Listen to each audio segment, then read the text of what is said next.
Bismillah, alhamdulillah, wassalatu wassalamu ala rasulillah Sayyidina Muhammad bin Abdullah wa ala alihi wa sahbihi man wala wa la hawla wa la quwwata illa billah subhanaka la ilma lana illa ma 'allamtana innaka antal alimul hakim Rabbi shrah li sadri wa yassir li amri wahlul 'uqdatam min lisani yafqahu qawli Allahumma anfa'na bima 'allamtana wa 'allimna bima yanfa'una wa zidna 'ilman bi rahmatika ya arhamar rahimin amin.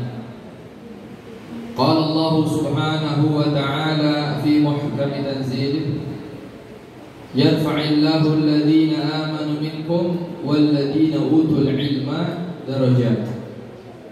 Wa qala Rasulullah sallallahu alaihi wasallam Allahumma salli wa sallim talabul ilm fariidah ala kulli muslim. Sadaqallahul azim wa sadaqa rasuluhun nabiyyul wafiyul karim wa nahnu ala dhalika minasy syahidina wa syakirina walhamdulillahi rabbil alamin. Fadilatul muhtaramin yang sama-sama kita hormati, kita muliakan, para pengurus Majelis Ta'lim Miftahul Jannah dari yang paling atas sampai yang di bawah, mudah-mudahan senantiasa dirahmati oleh Allah Subhanahu wa taala. Amin.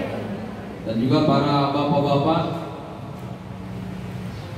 yang dimuliakan oleh Allah Subhanahu wa taala, dan terkhusus ketua DKM dan semua pengurus daripada Masjid Al-Barakah.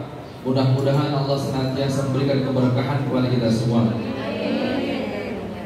Ibu-ibu yang dirahmati oleh Allah Subhanahu wa taala, kita bersyukur kepada Allah Subhanahu wa taala atas limpahan rahmat, karunia, inayah, hidayah beserta taufik sehingga kita dapat berkumpul di dalam masjid ini, di dalam taman daripada taman syurga. Siapa yang menyatakan ini taman surga? Sayyiduna Muhammad sallallahu alaihi wasallam. Beliau menyatakan, "Idza marartum bi riyadil jannah farta'u." Apabila kalian melintasi, melewati taman daripada taman surga, maka singgahlah. Para sahabat Nabi Muhammad menyatakan, "Ya Rasulullah, wa ma riyadul jannah?" Wahai Rasulullah, apakah itu taman surga? Mereka tidak tergambar di dunia ini ada taman surga. Kata Nabi Muhammad SAW, majalisul ilm, atau disebut majlis-majlis ilmu. Dalam riwayat lain, halaqatul dzikir, halaqah dzikir. Inilah taman daripada taman surganya Allah Subhanahu. Insyaallah setelah kita duduk di taman surga, dan para ibu semua punya kunci surga. Kenapa? Karena ibu di sini kan majelis taklim ini namanya apa? Miftahul Jannah, apa artinya? Kunci surga. Jadi udah masuk taman surga, punya kuncinya juga.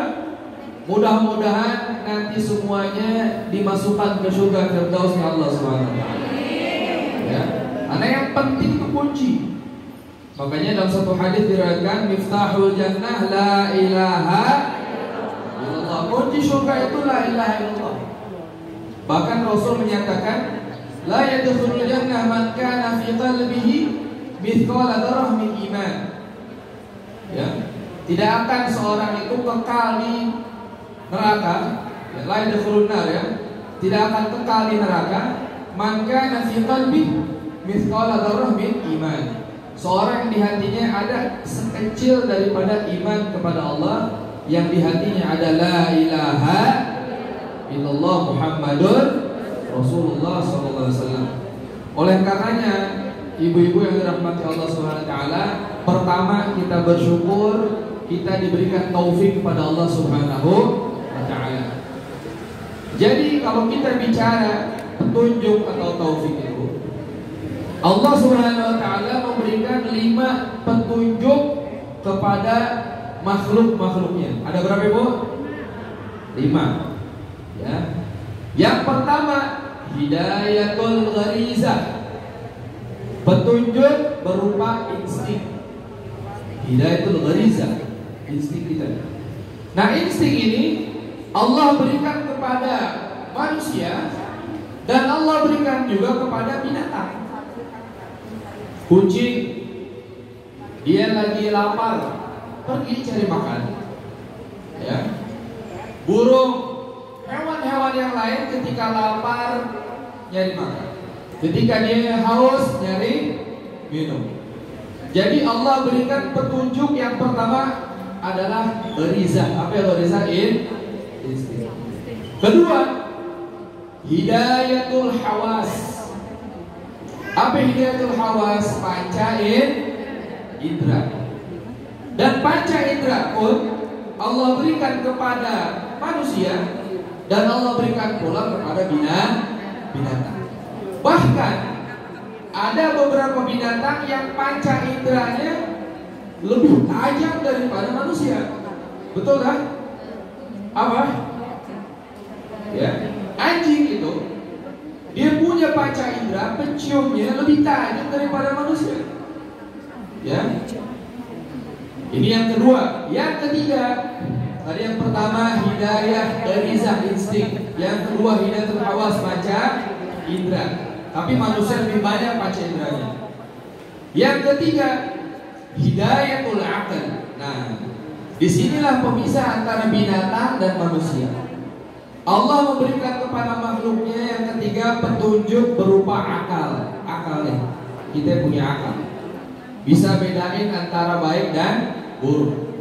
Ya, hidayatul akal yang memisahkan manusia dengan binatang. Binatang sepintar apapun mereka, binatang itu tidak punya akal.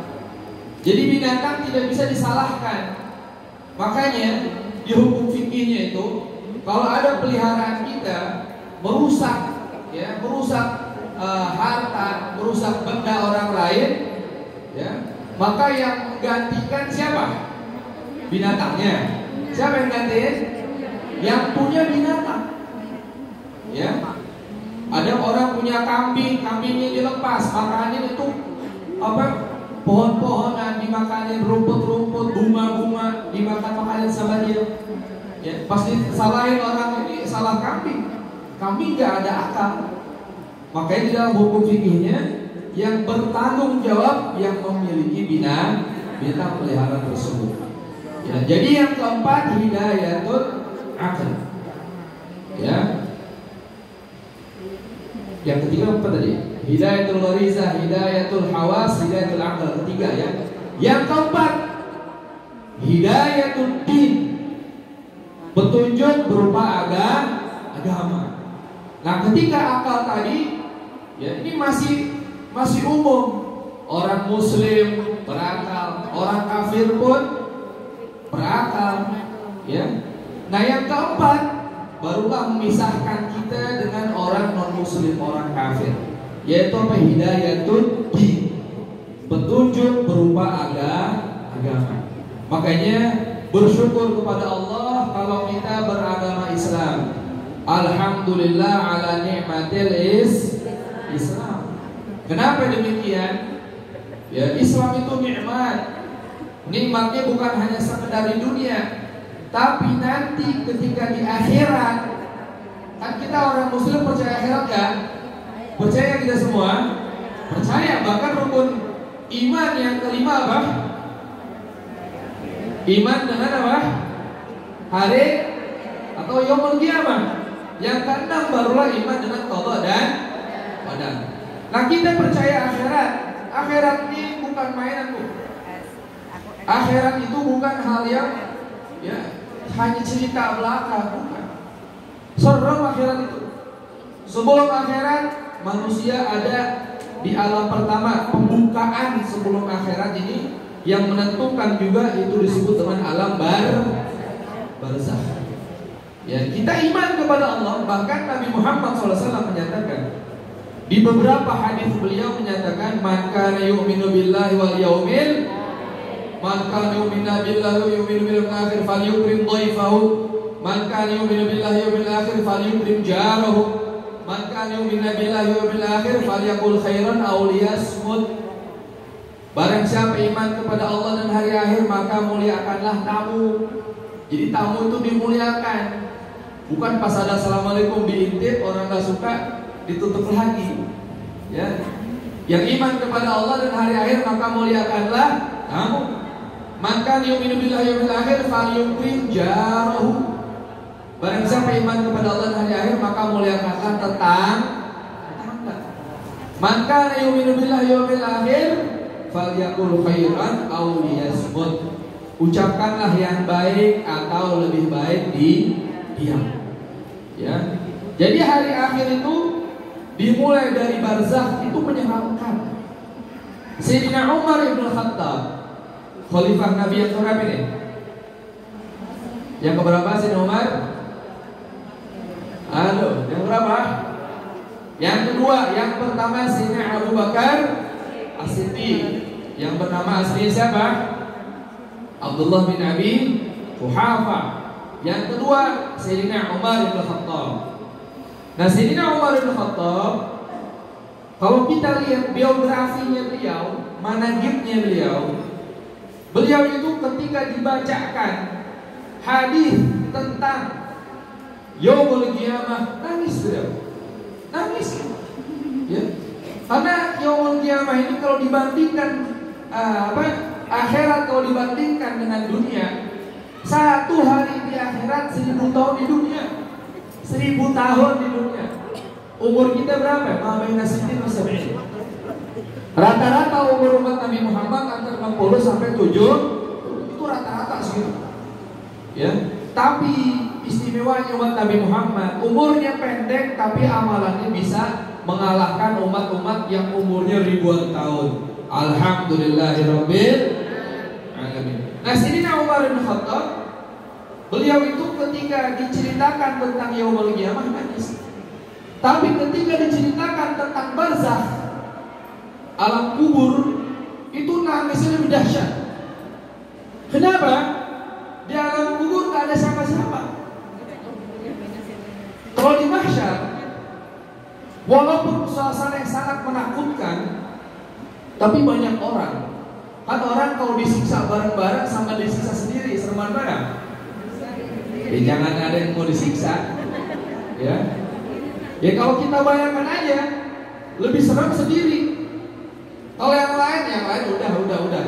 Dia mau sakit, ada yang sakit juga. Tapi dikubur sendiri. Berapa langkah, kata sabda Nabi itu, beberapa langkah dari pelayan terakhir, datanglah malaikat Munkar wa Nakir. Ya, malaikat Munkar wa Nakir. Nah, yang harus pelajaran kita nih Bu, ya, teguran buat kita ketika menceritakan malaikat, hendaknya beradab. Kenapa? Malaikat hamba Allah yang Allah muliakan. Yang Allah muliakan berarti kita juga wajib muliakan. Terkadang ada orang cerita malaikat songong, ya, ngomong bril, kail, par. Nah ini gak ada adab. Ya, sementara yang Allah muliakan wajib kita muliakan. Allah memuliakan malaikat. Hum ibadur rahman. Apa hamba-hambanya Allah Subhanahu wa taala. Ibadul mukramun, hamba-hamba Allah yang dimuliakan. Nah, malaikat Munkar Nakir itu tanda-tandanya, ya, kalau mau nyiksa kita atau tidak, ini pertama kali datang. Kalau datang malaikat Munkar Nakir dengan perawakan yang bagus, cakep, bersih, wangi, berarti insya Allah ini orang baik. Tapi kalau enggak baik, ini orang, malaikat Munkar Nakir disifat itu, ya, menyeramkan. Ya, itu ada sautnya apa seperti kucing gitu. Ya, ketika ditanya man rabbuka, enggak bisa jawab dia. Ya. Man rabbuka siapa, Bu? Ini latihannya. Man rabbuka. Ya. Man nabiyuka. Yang ketiga pertanyaannya, man imamuka. Siapa imamnya ibu? Al-Quran. Ada orang jawab imamnya siapa? Ada yang Imam Syafi'i. Imam kita Al-Quran. Al-Quran imam kami, imam kita semua itu Al-Quran. Nah, Sayyidina Umar bin Khattab lebih takut ketika diceritakan tentang barzakh. Kenapa di barzakh menakutkan? Karena di situ yang bisa kita harapkan adalah amal ibadah dan rahmatnya Allah Subhanahu wa taala. Oleh karenanya Nabi menyatakan, ya, idza mata ibnu adam inqata 'amaluhu illa min thalath. Bani Adam kalau mati, manusia kalau mati terputus amal kecuali 3. Apa yang pertama? Shadaqatun jariyah, sedekah jariah. Nih, bangun masjid, ya. Man bana masjidan fid dunya banahullahu qasran fil akhirah fil jannah. Atau kama qala Rasul sallallahu alaihi wasallam. Yang bangun masjid di dunia, Allah bangunkan rumah di mana? Di surga. Ya. Nah, bangun masjid ini bukan langsung semuanya nih kita yang dana, bisa dengan apa? Semen, ya, bisa dengan apapun andil untuk pembangunan masjid, itu disebut amal jariah. Dan amal jariah terbaik, ya, untuk ahli kubur kita nih, kalau kita misalkan punya orang tua meninggal, kita pengen amal jariah buat orang tua kita, apa yang terbaik? Sedekah terbaik adalah sedekah air. Cari masjid, cari pesantren yang belum ada sumber air di situ. Gali pompa, semuanya fasilitasin sampai air keluar. Ini sedekah terbaik, apalagi untuk orang-orang yang mempelajari ilmu agamanya Allah Subhanahu wa taala. Untuk masjid, membor untuk masjid itu pahalanya Masya Allah. Itu sedekah jariah pertama. Yang kedua, apa yang kedua? Ilmun yuntafa'u bih, ilmu yang bermanfaat. Kalau kita punya anak kecil, Bu, punya ponakan, ya, yang masih kecil nih, ini jangan kita sia-siakan. Maksud Nabi yang kita sia-siakan, ini jangan kita kasih jajan doang, jangan. Kasih apa dia? Ajarin dasar-dasar agama. Di antaranya apa? Ajarin membaca suratul Fatihah. Ini kan surat Al-Fatihah sehari kita wajib berapa kali baca, Bu? Ayo. Berapa kali? 12. Nah, berarti bisa sama suwi kan ada itu? 7? 11 ya? 4, 3, 2. Nah, ini apa namanya? Suratul Fatihah. Anak ajarin suratul Fatihah. Nanti ketika anak ini bisa baca Al-Fatihah, dia baca Al-Fatihah, baik di dalam sholat wajibnya, di dalam sholat sunnahnya, nanti dia ajarkan lagi kepada orang lain, ajarkan lagi kepada teman-temannya. Ini yang pertama kali ngajarin apa? Dapat pahala yang sama tanpa mengurangi pahala mereka. Inilah yang disebut dengan ilmun yuntafa'u bih, ilmu yang bermanfaat. Di majlis taklim diajarkan wudu, nanti yang mengajarkan akan mendapatkan fadilah yang sama, pahala yang sama dengan orang yang diajarkan oleh wudu tadi. Inilah yang disebut ilmun yuntafa'u bih. Tapi kemarin kalau kita tidak jadi orang alim, setidaknya kita mendukung, ya, mendukung apa? Perjuangan orang-orang alim. Ya, ada pesantren, kasih fasilitasnya, ya, kasih dia punya makanan murah, kasih. Nah, ini apa yang membantu mereka dalam mencari ilmunya Allah Subhanahu wa taala. Nah, yang kedua yang manfaat. Yang ketiga, waladun soleh yad'ulah.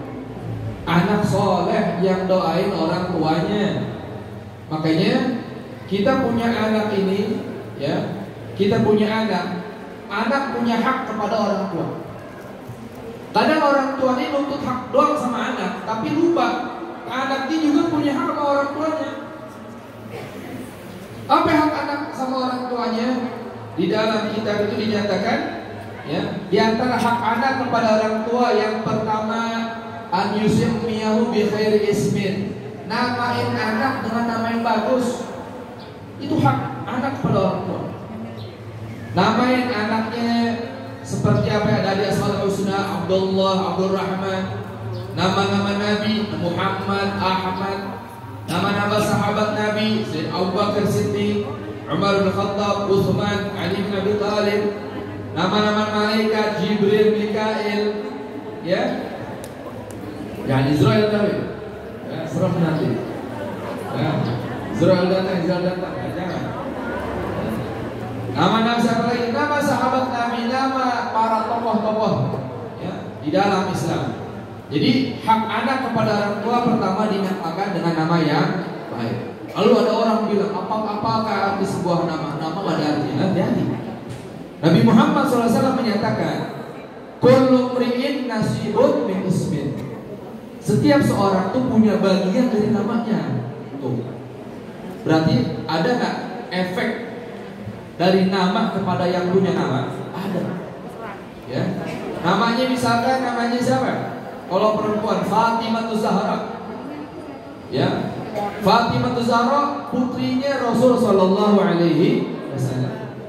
Insyaallah ketika dia ya berusaha mempelajari, mendalami ilmu, insyaallah Allah berikan taufik dia untuk apa? Untuk sama dengan Sayyidatuna Fatimah Zahra binti Rasul sallallahu alaihi wasallam.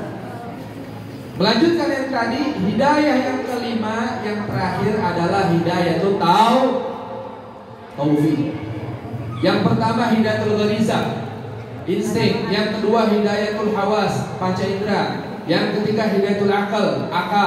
Yang keempat hidayatul din, hidayah agama. Yang kelima hidayatul taufik. Apa itu taufik? Ketika seorang hamba diberikan kesempatan untuk ibadah, namanya taufik. Di sini ada undangan majelis taklim. Sebelumnya kan ada undangan. Hadirlah majelis taklim ulangan di Masjid Al Barokah. Didengar. Ini hidayah. Ya. Ketika dia hadir di tempat ini, nah disitulah dia mendapatkan taufik dari Allah Subhanahu wa Ta'ala. Berarti yang hadir di sini insya Allah mendapatkan komplit 5 hidayah yang Allah berikan kepada makhluknya. Amin ya rabbal alamin. Ibu-ibu dirahmati Allah Subhanahu wa Ta'ala, tadi yang sudah kita baca juga Maulid Nabi Muhammad SAW. Ya, mungkin ada pertanyaan dari kita semua. Kenapa sih setiap acara-acara itu kadang ada Maulid Nabinya, akikah ada Maulid Nabi, kadang mau nikah baca Maulid Nabi dulu, ya. Ada 100 harian, 40 harian, ya, haul, ada Maulid Nabi juga. Ya, ini diantara amal baik yang ulama-ulama kita tentuin, yang ulama-ulama kita terapkan kepada umat. Nih, korelasinya ini kita bahas nih, Bu. Nabi Muhammad pernah bersabda, "Man shalla 'alayya shalah, sallallahu 'alaihi biha 'ashra." Barang siapa yang bersalawat kepada Nabi Muhammad 1 kali. Apa yang salawat sama Nabi? Allahumma sholli ala Sayyidina Muhammad wa ala ali Sayyidina. 1 kali salawat, sallallahu alaihi biha 10. Maka Allah akan balas 10 salawat. Berapa salawat? 10 salawat. Sayyidina Abdullah bin Abbas. Siapa Sayyidina Abdullah bin Abbas? Sepupunya Nabi Muhammad SAW. Jadi Nabi Muhammad punya paman namanya Abbas bin Abdul Muttalib.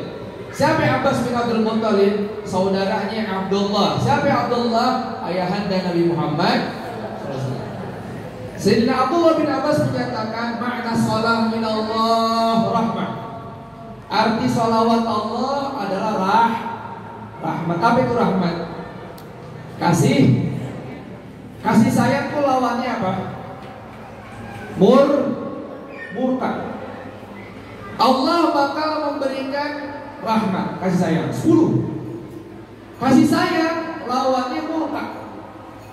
Berarti ketika seorang ini statusnya dimurkai, setelah itu dia salawat sama Nabi Muhammad SAW, insya Allah Kalau ulama fisika itu menyatakan, ya, al-diddan la yajtami'an. Dua benda yang saling berlawanan itu tidak akan pernah berkumpul. Benar nggak, Bu? Nggak bakal bisa. Diddan la yajtami'an. Ya. Maksudnya apa? Rahmat, sayang, dan murka itu nggak bakal kumpul.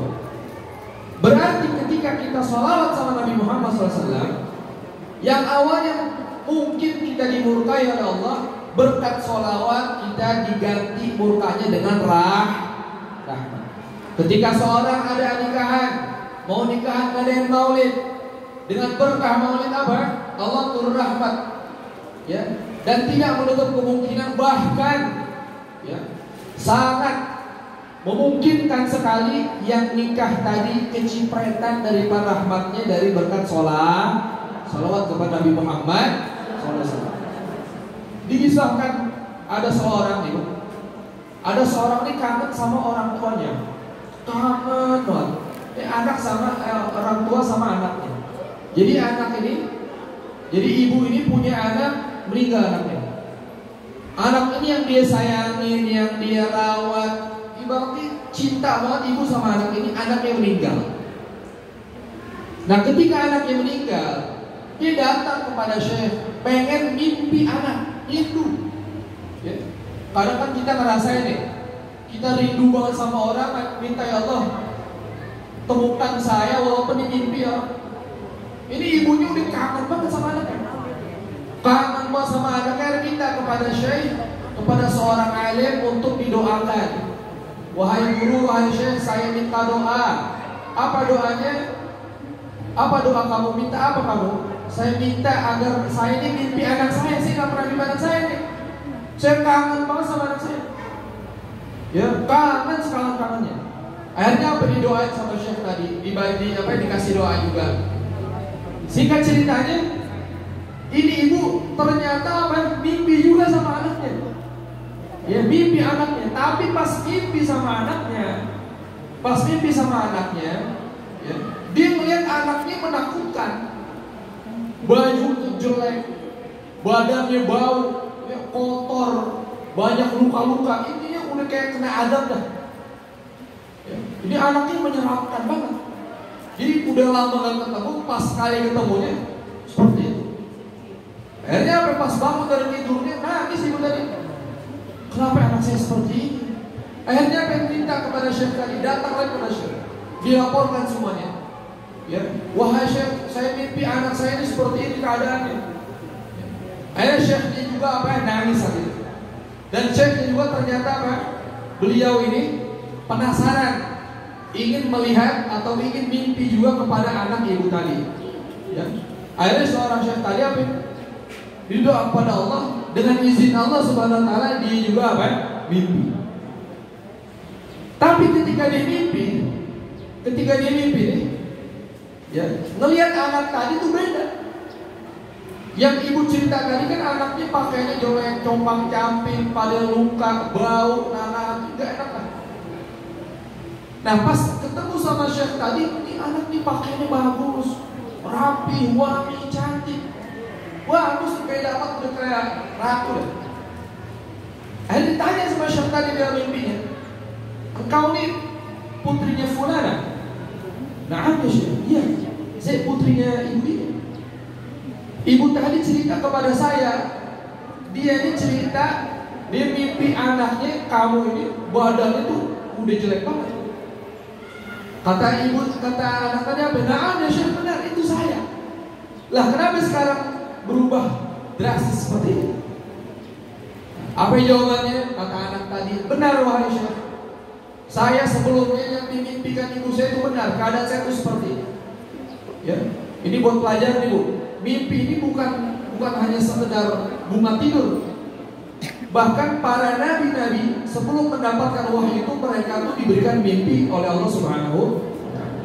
Bahkan kalau kita baca Al-Qur'an, kisah Nabi Yusuf itu dimulai dari mana? Dari mimpi.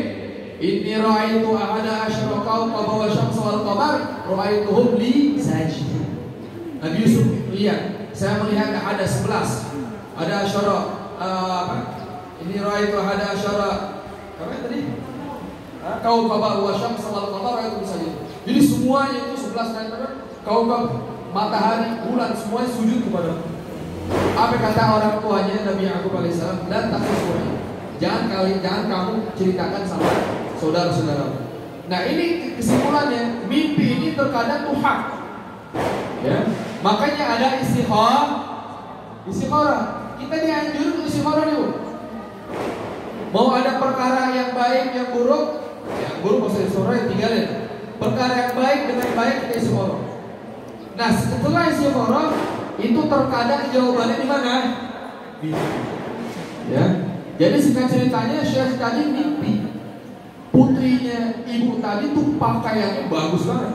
Ditanya, benarkah kamu yang disebutkan? Benar. Lalu bagaimana? Lalu apa sebabnya kamu ini sekarang berubah? Perawakannya, penampilannya berubah. Apa kata anak tadi? Wahai Syekh, ketika saya diazab oleh Allah Subhanahu wa taala, disiksa dalam kubur, ada seorang yang baca sholawat di atas kuburan saya.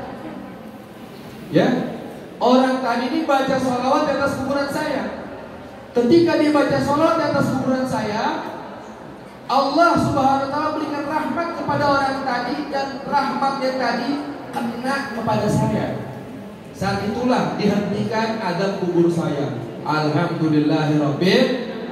Ini berkat daripada sholawat. Makanya ulama-ulama kita terdahulu menerapkan tradisi acara apapun di situ jangan. Kita kalau wajibin, tapi dianjurkan untuk dibacakan sejarah Nabi Muhammad SAW. Kenapa? Ketika dibacakan sholawat, rahmat itu turun, rahmat lawannya adab. Ketika turun rahmat, insya Allah adab itu hilang berkat sholawat kepada baginda Nabi Muhammad SAW. Nah kita tadi kan di majlis ini majlis baik, ya. Ada dibaca tadi apa? Baca Quran, ya. Dibacanya zikir. Ya. Zikir ini manfaatnya istimewa. Allah berfirman, "Fadhkuruni adhkurkum washkuruni wa la takfurun." Nih. Ini kan kadang kita nih umat Nabi Muhammad nih, ya, nggak sadar bahwa kita nih orang yang terbaik, umat terbaik. Kadang umat Nabi yang dirindukan oleh Nabi Musa untuk dijadikan umatnya. Jadi Nabi Musa ini pengen jadi kayak kita. Ibu pengen gak jadi kayak Nabi Musa? Pengen kita jadi seperti seorang Nabi? Dan Nabi Musa pengen jadi umat Nabi Muhammad SAW. Nah kita ini yang udah jadi umat Nabi Muhammad, kadang kita gak kenal siapa Nabi Muhammad SAW. Nih, yang sering kita dengarkan kalau bicara tentang nikmat itu kan sering dibacakan oleh para mubalik. Ayatnya apa? Lain syakartum lazidannakum wa in kafartum in adzabin syadid. Kalau kita buka tafsir yang kita buka, ayat ini ternyata Allah turunkan kepada umat terdahulu. Tapi bukan berarti tidak berlaku pada kita. Ini kita boleh ngambil iktibar, boleh ngambil pelajaran yang Allah ceritakan terhadap umat terdahulu. Jadi dialog ini Allah nih, kalau sama umat terdahulu beda sama umat Nabi Muhammad SAW. Kalau umat terdahulu menyatakan la in syakartum lazidannakum, jika kalian bersyukur saya akan tambah kenikmatannya. Wa la in kafartum, tapi dibalik langsung, jika kamu tidak bersyukur, inna adabi lasyadid, adabku pedih. Berarti apa? Bersyukur ditambah, nggak bersyukur ini apa yang namanya bahasanya Allah kepada umat terdahulu. Kalau untuk umat Nabi Muhammad, ayat yang pertama kita baca tadi, fadhkuruni adhkurkum, ingatlah kalian kepadaku, ingat kepadaku, adhkurkum, maka aku pun akan ingat kepada kalian. Jadi kalau kita mau diingat oleh Allah SWT, ingat dulu kepada Allah. Ta'arraf ilallah firraha ya'rifka fisyiddah. Ingat Allah ketika senang, mapan, bahagia, harta melimpah, ingat sama Allah. Nanti Allah bakal ingat ketika kamu dalam keadaan terhimpit, sedih. Kita sedih, terpuruk, Allah ingat tuh. Ya. Tapi kalau kita nggak ingat ketika senang, nah ini bahaya. Kenapa Fir'aun? Ini Fir'aun taubat nggak? Ini tanya deh, ini masih ini kan? Masih kan? Fir'aun taubat nggak? Fir'aun kafir apa iman sama Allah? Dia taubat nggak? Nah, dia taubat lah gimana? Di Al-Quran yang bilang Fir'aun taubat, tapi taubatnya apa? Terlambat. Kalau kita buka lagi tentang Fir'aun tadi, ya, Fir'aun tidak diterima taubatnya sebab apa? Dulunya dia ini pas lagi senangnya apa ya? Nggak ada ingetnya sama Allah. Coba kita lihat lagi, taubatnya Fir'aun ditolak. Taubatnya Nabi Allah Adam diterima kan? Diterima kan? Diterima. Kenapa diterima? Awalnya Nabi Adam ibadah. Ya, beliau melakukan kesalahan menurut Allah ya, bukan kesalahan menurut kita nih. Ini juga kadang ya kita ngebahas tentang Nabi Adam seakan-akan Nabi Adam ini pendosa. Ini diantara kesalahan balik nih. Seakan-akan Nabi Adam tukang dosa. Nabi Adam bermaksiat yang Allah menyatakan wa asa Adam rabbah. Adam maksiat kepada Tuhannya. Ini maksiat menurut Allah Subhanahu. Kenapa kalau kita buka lagi cerita Nabi Adam lengkapnya? Nabi Adam alaihissalam, nih kita bahas ya. Nabi Adam makan buah terlarang itu sengaja atau nggak disengaja? Sengaja nggak? Kalau orang nggak sengaja, dimaafkan apa kena sanksi? Orang puasa makan batal nggak? Dosa nggak? Nggak dosa. Nabi Adam pernah dilarang oleh Allah, jangan deketin pohon ini, makan semuanya tapi jangan sedikit. Dan ternyata surga itu banyak pohonnya. Surah Al-Waqi'ah, apa yang bunyinya? Wa fakihatin katsirah. Di surga itu banyak buah-buahan. Banyak buah-buahan menandakan banyaknya pohon. Surga tuh gak ada yang tahu deh jumlahnya berapa di pohon. Nabi Adam lupa ini gak diadab, gak disiksa, gak salah. Tapi menurut Allah SWT salah. Ini udah haknya Allah. Emang udah sunatullah seperti itu. Jadi kalau Nabi Adam gak makan, kita gak bakalan di sini. Ya. Nah, Nabi Adam bermaksiat kepada Allah itu menurut Allah, bukan menurut kita. Kenapa yang kata Nabi Adam melakukannya dalam keadaan salah, dan juga Nabi Adam melakukannya dalam keadaan tertipu. Siapa yang nipu Nabi Adam? Iblis. Iblis nipunya kemana? Iblis nipunya dengan nama Allah. Jadi iblis ini sumpah dengan nama Allah tapi nipu. Di benak Nabi Adam, di benaknya Nabi Adam, tidak ada makhluk yang berani sampai sumpah palsu dengan nama Allah SWT. Tidak ada. Ya, akhirnya apa? Nabi Adam dibilang iblis ke Nabi Adam, kalau makan buah ini akan kekal selamanya di surga, dimakanlah Nabi Adam di sana. Akhirnya setelah itu Nabi Adam diapakan? Dikeluarkan dari surganya Allah Subhanahu. Jadi kesimpulannya Nabi Adam kesalahan melakukan kesalahan, bermaksiat ini menurut siapa? Bukan menurut kita. Jadi jaga lisan kita kepada orang-orang dimuliakan, jangan sampai kita rendahkan. Seakan-akan Nabi Adam pendosa, tukang maksiat lah, kita tukang dosa mah. Betul nggak Bu? Benar ya. Nah, Nabi Adam alaihissalam diterima taubatnya. Kenapa? Awalnya Nabi Adam ibadah. Ini kita nih bahas kunci ridhonya Allah nih, jarang nih. Ya, kita nih mau dapat ridho Allah harus tahu strateginya. Ya, orang mau jalan, mau ke Bandung, biasanya kan nyari apa jalan yang tercepat. Nah, yang tercepat dapat ridhonya Allah, kita tahu dulu caranya gimana. Apa caranya? Pas kita lagi senang ibadah, ya senang ibadah. Ini ibadah, nantinya maksiat juga, ya taubat ibadah lagi. Nanti timbal baliknya pas kita sedang susah, itu bakal ada bantuan dari Allah Subhanahu. Contohnya tadi, Nabi Adam diterima taubatnya karena dulunya ibadah. Nabi Yunus yang dimakan oleh ikan apa? Ikan paus tuh, ya. Nabi Yunus dimakan ikan paus, diterima taubatnya. Apa yang zikir Nabi Yunus? La ilaha illallah subhanaka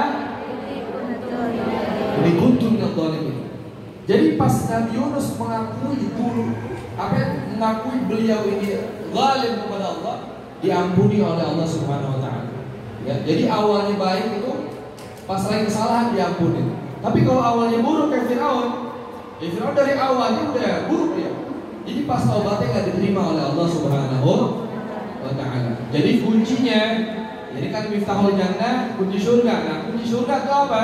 Keridhaan Allah Subhanahu wa taala. Yang terakhir, ya, untuk pelajaran kita nih, ya, setiap ada kajian usahakan kita nih bawa berkat, bukan berkat gantengan. Berkat buat kita ibadah kepada Allah Subhanahu wa taala. Ada satu kunci keridhaan Allah. Mau nggak Allah ridha sama kita? Mau nggak? Kunci ridha Allah banyak nggak?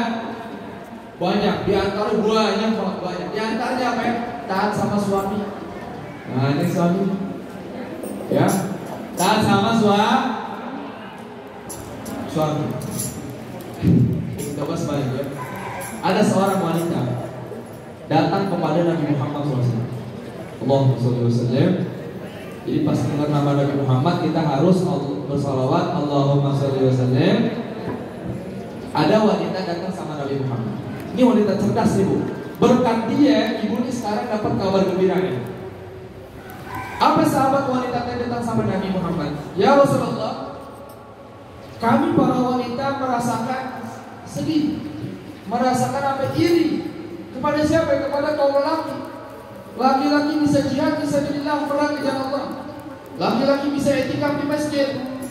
Laki-laki bisa berdakwah ke sini ke situ. Sedangkan wanita dalam rumah. Nih, ambil kabar gembira khususnya bagi apa ya, ibu rumah tangga ya. Hanya ngurusin anak sama suami di rumah. Kabar gembira ambil. Apa kata Nabi Muhammad SAW? Seorang wanita ya yang taat kepada suaminya, yang menjaga sholat 5 waktu. Kunci surga buat perempuan ini gampang banget. Taat sama suami, sama sholat 5 waktu jaga auratnya, sholat 5 waktu, ya, taat sama suaminya. Nanti dia ini mendapatkan pahala laki-laki yang sholat di masjid, laki-laki yang jihad fisabilillah, laki-laki yang berdakwah di jalan Allah SWT itu dapat pahala semuanya sama wanita yang ada di dalam rumah. Makanya kunci surga bagi perempuan itu gampang banget. Ya, jadi ridho Allah pertama, ya, diantaranya apa? Taat kepada suami. Tapi bukan berarti suami semena-mena. Ya kadang nggak ada timbal balik harus kamu taat, tapi dia ini apa? Nah, ya tapi kan nggak sampai kayak Firaun ya Bu. Nggak Firaun banget lah. Ya. Ada seorang wanita dulu bertanya kepada Syekh Abdullah bin Bayyin, masih ada orangnya. Dia cerita, "Ya Syekh, saya punya suami ini, ya, sering minum khamr, sering berzina, mencuri. Intinya apa? Daftar kriminal ini banyak banget ya. Dan saya punya anak, dan saya minta petunjuk kepada Syekh, apakah sekarang ini saya sudah, ya, diperbolehkan atau diperkenankan untuk menggugat cerai?" Ini masih nanya ulama nih Bu. Makanya apapun itu tanyalah orang jangan kita ngambil keputusan sendiri. Ya. Kira-kira kalau ada perempuan punya suami kayak gitu, nah gimana nih? Syekh Abdullah bin Bayyin bilang apa? Orang alim langsung dijawab enggak? Ditanya lagi. Kamu ada keluarga? Nggak ada ya Syekh. Jauh keluarga saya. Kamu ada harta saya tidak ada ya Syekh. Kamu punya anak? Saya punya anak ya Syekh. Anak ini dekat sama kamu, dekat sama bapaknya, dekat dengan saya. Apa kata Syekh tadi? Sekarang kamu sabar, jangan minta cerai. Ya. Dengan husnudzan, prasangka baik ibu tadi kepada Syekh tadi, sabar. Dan dikasih kuncinya sholat malam, sholat tahajud. Sholat tahajud sebelum subuh itu sholat tahajud. Ya. dilaksanain. Akhirnya sampai 1 tahun ke depan, perempuan tadi nanya lagi ke Syekh tadi, nelfon lagi. Baik, telepon. Pas telepon, ya Syekh, apakah kamu ingat ada setahun yang lalu ada perempuan milih cerita semua? Ya Syekh tadi ingat ya udah. Ya tekanlah, bilang apa? Saya ingin mengabarkan bahwasanya suami saya yang dulu disifatnya itu jelek banget, maksiatnya banyak, sekarang dia yang megang kunci masjid. Alhamdulillah. Akhirnya apa? Sama Syekh tadi dijelaskan lagi di antara hikmahnya apa? Ya, di antara hikmahnya pertama sholat tahajud. Kedua, Syekh tadi kenapa enggak memutuskan saat itu apa untuk bercerai? Karena kalau Syekh bilang bercerai, yang dapat mudaratnya bukan hanya kamu aja, tapi sampai anak-anakmu juga. Anak-anakku bakal dibawa sama suaminya, suami yang tukang maksiat bakal jadi anak yang maksiat juga nanti. Itulah apa kebijaksanaan seorang Syekh tadi. Ya, jadi kesimpulannya, fas'alu ahla dzikri in kuntum la ta'lamun. Tanya orang alim jika kita tidak tahu. Tadi kunci ridha Allah pertama kasih. Kedua, nih apa ini? Siwak nih. Siwak ini jangan kita remehin, Bu. Nabi Muhammad SAW ketika beliau mau wafat minta siwak. Pernah juga Nabi menyatakan, laula an asyqa ala ummati la faradtu alaikum siwak inda kulli shalah. Andai kan tidak memberatkan umatku, Nabi ini sayang sama kita, Bu. Andai kan tidak memberatkan umatku, maka aku akan fardukan, wajibkan siwak di setiap hendak melaksanakan sholat. Nabi tahu nih sama orang Ciangsana, ya. Siwak sama handphone, siwak ketinggalan, bodoh amat. Handphone ketinggalan, balik lagi, ya. Nabi menyatakan, as-siwak murdatun lirrab wa musridun lisyaitan. Siwak nih yang ringan yang kita bawa nih, penyebab ridhonya Allah dan penyebab murkanya syaitan. Siwak dapat memfasihkan lisan kita. Ini khusus buat anak-anak, ibu-ibu yang belajar ngaji Quran, pakai siwak. Allah kasih fasih lisannya. Ya. Siwak memperkuat gigi, memperkuat tulang, dan di antara fadilah besarnya juga siwak melancarkan kita mengucapkan la ilaha illallah ketika sakaratul maut. Ini fadilahnya siwak. Ya. Pas kita pakai siwak, niat saya pakai siwak karena Allah Subhanahu wa ta'ala. Wallahu a'lam bishawab. Mudah-mudahan kajian kita dirahmati Allah Subhanahu wa ta'ala, ilmu yang kita dapat ilmu manfaat bisa kita amalkan, dan mudah-mudahan perkumpulan kita bukan hanya sekedar di masjid ini, insyaallah berlanjut kelak di surganya Firdaus Allah bersama Nabi Muhammad SAW. Insyaallah nanti di hadroh semuanya nanti, ya, di surga nanti apa ya? Bawalah hadroh semuanya itu. Main hadroh lagi lah mau di jannah. Tapi yang mimpin di depannya siapa? Nabi Muhammad SAW. Allahumma sholli wa sallim wa barik alaihi. Kurang lebih minta maaf. Assalamualaikum warahmatullahi wabarakatuh.